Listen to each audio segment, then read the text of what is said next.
This is Newstalk ZB News. Good morning. It's 8 o'clock. I'm Neva Reddy Manu.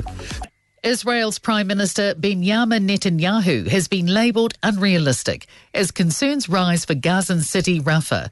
International relations expert Jeffrey Miller told Mike Hosking Netanyahu seems to be in a fantasy land. He seems to think that the whole of Rafah, 1.5 million Palestinians who are sheltering there, can go to a small village on the coast about 7 k's away. New Zealand, Australia and Canada have issued a joint statement warning a humanitarian ceasefire is urgently needed. All the names you can trust. This is Newstalk ZB News. It's 11 o'clock. I'm Malcolm Jordan. New Zealand, alongside Australia and Canada, has made a public call for an immediate ceasefire in Gaza.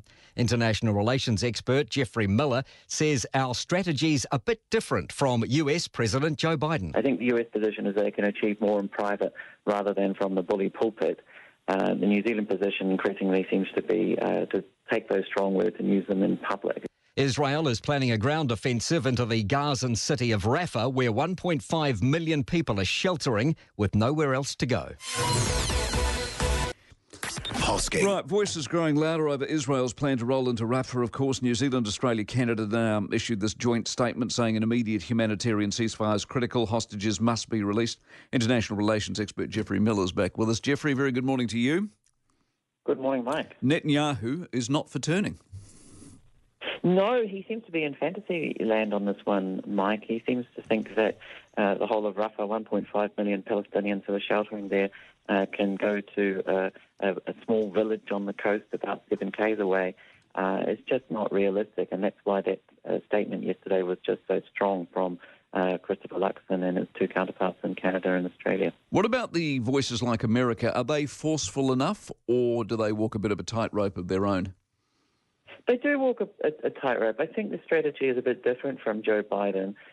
He's keeping his criticism very much to use in private with Benjamin Netanyahu. He does have very strong words for Benjamin Netanyahu, and there was a report out this week that showed Joe Biden using very undiplomatic language to describe Benjamin Netanyahu and his attitude here. But I think the US position is they can achieve more in private rather than from the bully pulpit.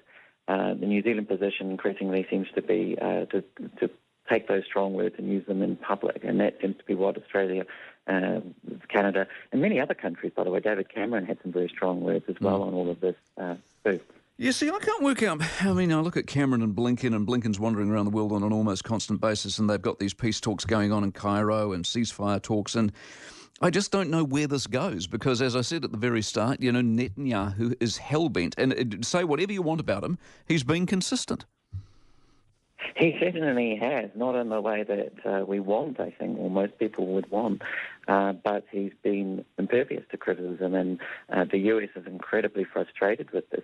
They are working on a longer-term plan, a plan for after the war, for a Palestinian state. The US is having talks now with Saudi Arabia, Egypt, UAE and others on this, and this seems to be the big stick, perhaps, that they've got.